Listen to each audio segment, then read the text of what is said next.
Eu me chamo Edson, né? Eu sou criado em Timbaúba, mas eu sou paulistano, né? Eu estou voltando e você fica contando essa história de família, cara. Já vi o teu pai no terreiro, estava com Nóbrega lá, eu assisti. Eu fiz uns cursos lá em Nóbrega, em São Paulo. O Ariano também comigo por uma vez. Eu gosto muito da literatura de conta, eu até estudo com conta própria. Mas uma coisa que eu queria perguntar. Primeiro é sobre, hoje em dia, essas tecnologias de financiamento coletivo, para você não ficar refém do poder público, né? De repente fazer umas campanhas e dando também para os projetos, né? As pessoas ficam lá contribuindo e você cria várias campanhas e você coloca nessas ferramentas digitais. Eu acho que isso, eu queria saber, de repente, se vocês estão fazendo isso, que seria uma forma de ter bem para, né, os projetos. E a outra coisa que eu queria saber é sobre o azul. Não é, cara? Eu queria saber, velho, sobre isso. É pólvora, sei lá. Fala aí pra gente. Tá? Prazer, viu? Obrigado aí. Como é? Além do azul. Vou deixar o azul para depois. Essa coisa eu acho muito interessante de vocês que são universitários. Quantas ideias nascem para esse mundo que vocês falam? Porque tem uma campanha, porque tem um projeto. Isso é quando você está envolvido dentro de um grupo de maracatu. Aí você faz. Mas você não pode esperar que o mestre de maracatu ele tenha uma ideia de ultrapassar o limite dele, que é de tirar do bolso. Ou porque ele conhece um vereador ou um prefeito. E no ano que aquele prefeito está no poder, ele tem um dinheirinho. Quando sai do poder, o outro acaba com ele e ele vai continuar tirando do bolso. Essa é a realidade da cultura popular. A cultura popular é financiada pelo trabalhador, não é pelo poder público. Esse dinheiro que eles dizem que não, é um complemento quando você tem sorte de ter. Tem vários editais, que é a Cultura, você tem edital do carnaval, edital. Só que não é o mestre. O mestre não sabe para onde vai isso. O mestre, ele sabe criar fantasia, juntar o povo e ir para a rua, mobilizar. Ele não sabe o que é edital.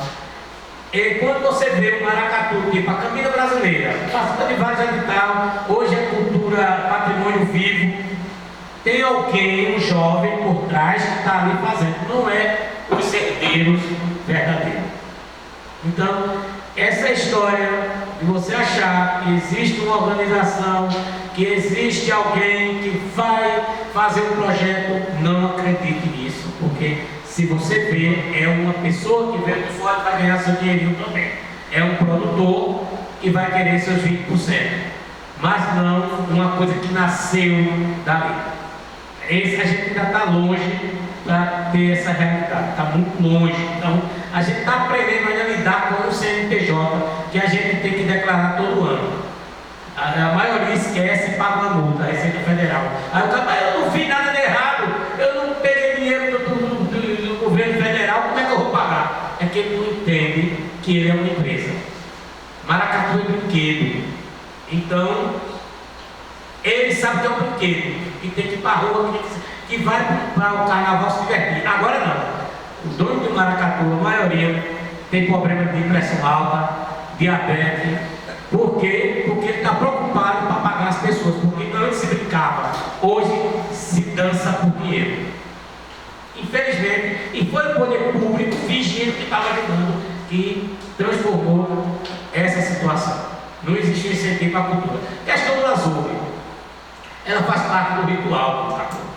No caboclo ele começa cortando a sua guiada com 7 noites escuras, com 7 pancadas de facão.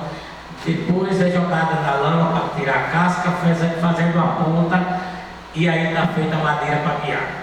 O caboclo ele conhece o tom do chocalho, são 3 chocalhos com pancada diferente, 4 chocalhos com pancada diferente, ali está feito o seu surrão. Agora quem deve fazer o próprio caboclo escondido, nem a mulher vê ele fazendo.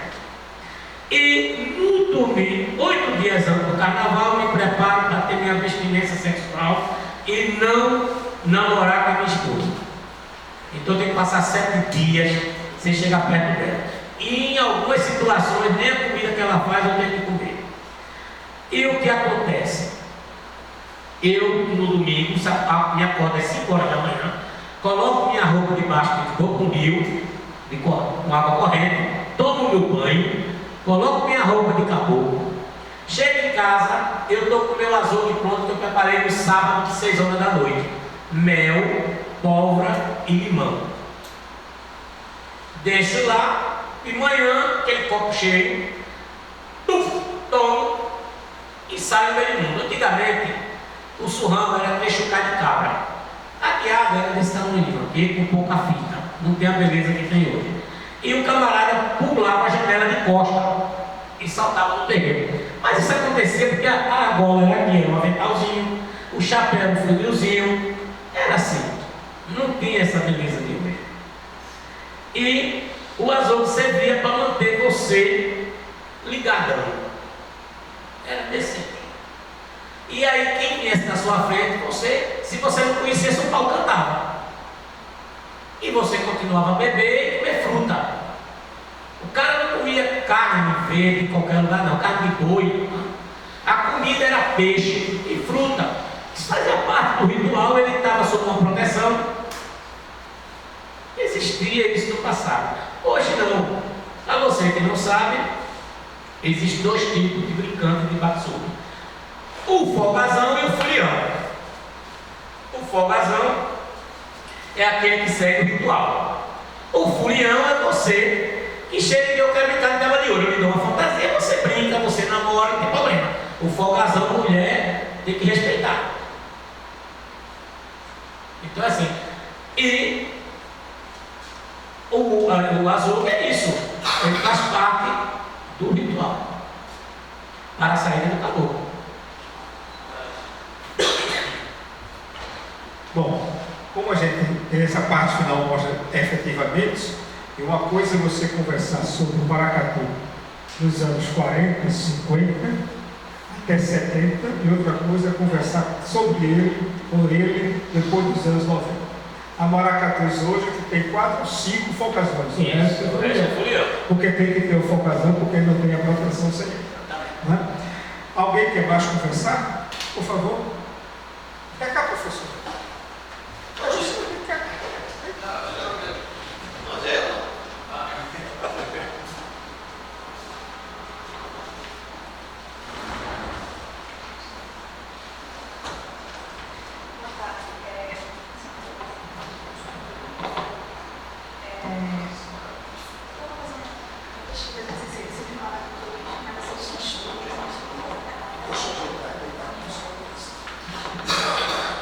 A gente tem que pedir financiamento.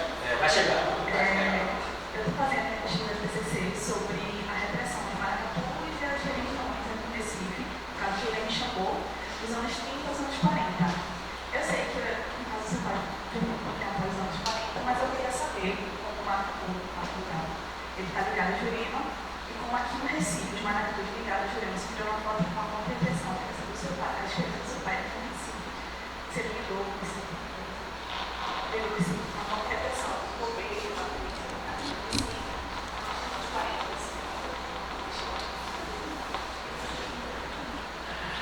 A questão da repressão que acontecia muito.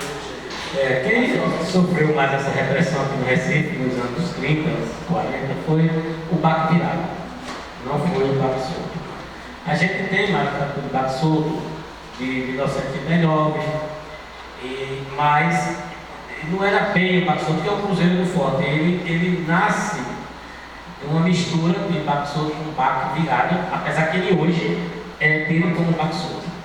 A Jurema, ela está no baque solto, não está no baque virado. Então o baque virado eles cultuam os orixás. Isso não quer dizer que não tem a Jurema dos mestres, que são os exércitos bagiros, e a Jurema nossa é a Jurema dos índios, que são os caboclos e os índios. Repressão, até nos anos 60, na época da ditadura, disse que eu não acompanhei, mas disse que você tem que ter uma licença para brincar. Mas na minha família não sofreu nenhuma repressão para brincar.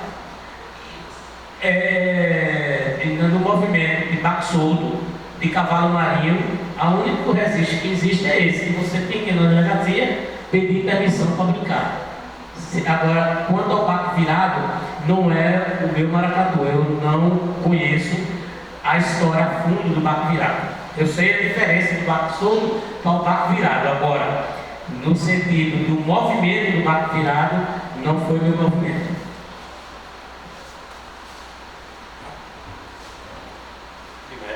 Mais uma vez. Por favor.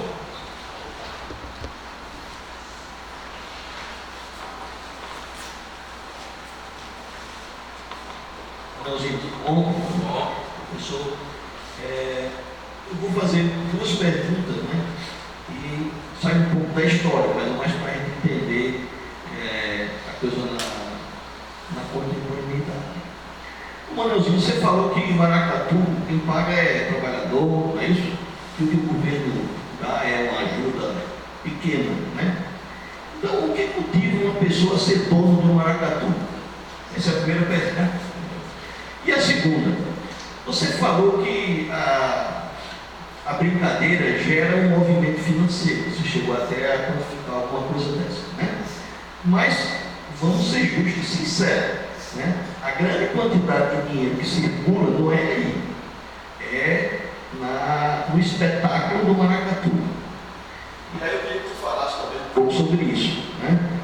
O que é esse espetáculo, né? Como funciona e quem ganha dinheiro com isso? Não sou eu. A primeira pergunta foi sobre O dono. o dono. Não, rapaz, o cara quer ser dono. Dentro de um maracatu, e um analfabeto, ele é rei, ele é presidente, ele é artesão, ele é líder. Então, eu estou brincando no seu maracatu. Eu tenho sempre meu grupo de amigos que me acompanham. Chega um momento que eu não quero ser mandado por você, eu crio o meu maracatu. É minha brincadeira. Você não paga para assistir um show, não paga para assistir um espetáculo de teatro. Então eu pago para brincar maracatu.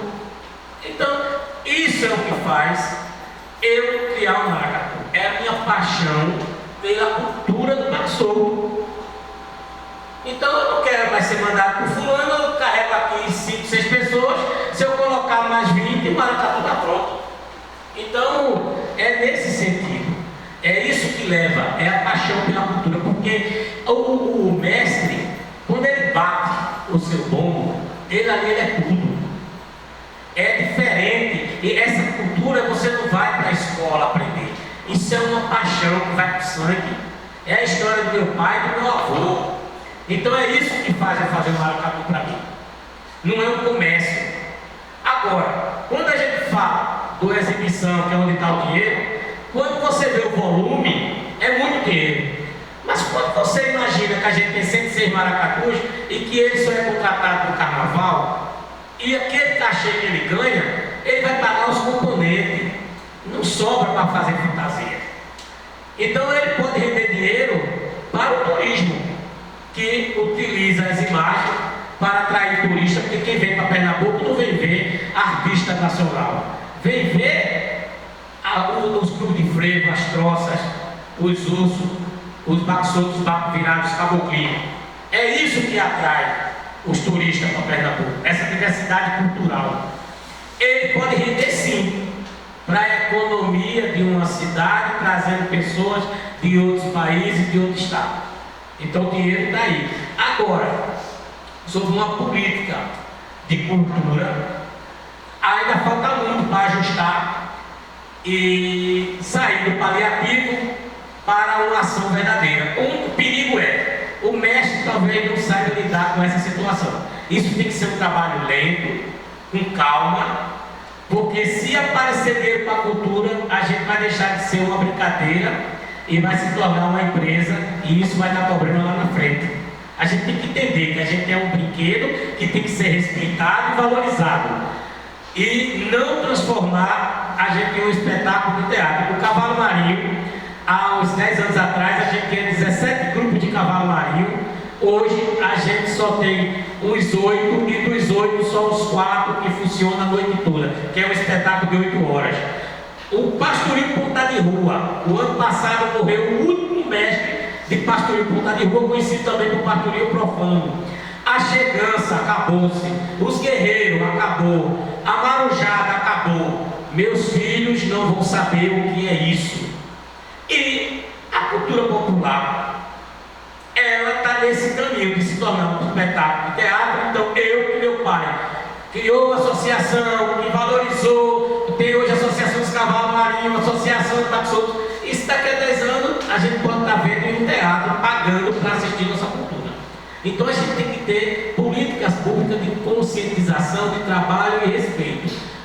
Falta muito. Tem algumas coisas sendo feitas, tem alguns paliativos, mas falta muito.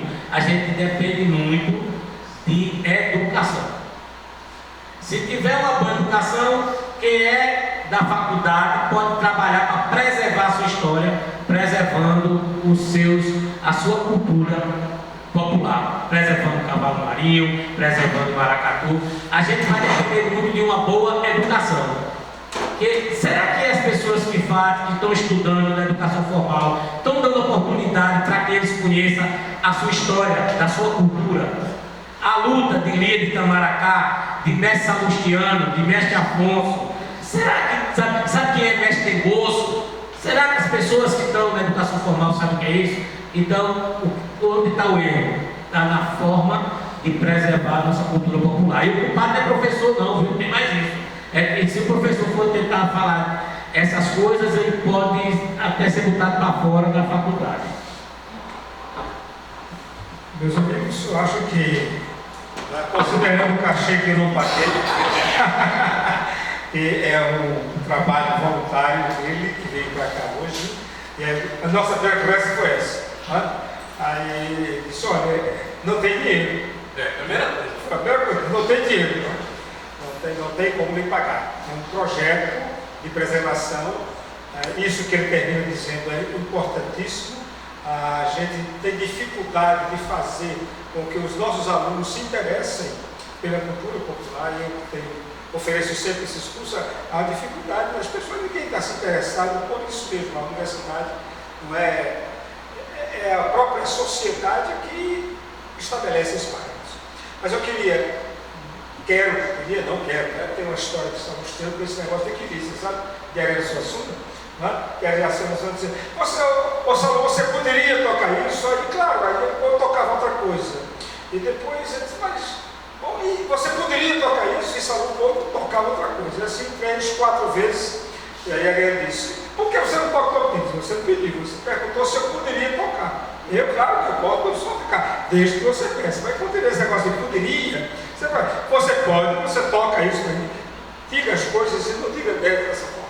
Ele me contou essa história e eu acho que é interessante. Então eu quero aqui agradecer a vocês que vieram escutar esse depoimento para o nosso projeto. Agradecer muito coração a Manuelzinho, que tem me ajudado muito nas observações que a gente trabalha, conversando, muitas entrevistas no meio do carnaval, muitas conversas no meio do carnaval, e é um prazer muito grande começar esse projeto com o depoimento do mestre das bolas. Ele não disse aqui, mas ele é o criador da maior bola que já foi feita. O maior estandarte, né, que Belisco apresentou os seus estandartes.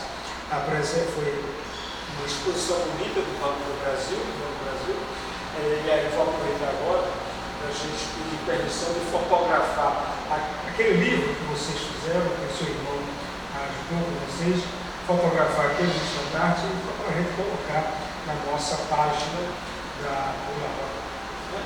Agradeço a todos, agradeço muito a você, a paciência, e agradeço por trazer o seu marido para cá. Muito obrigado.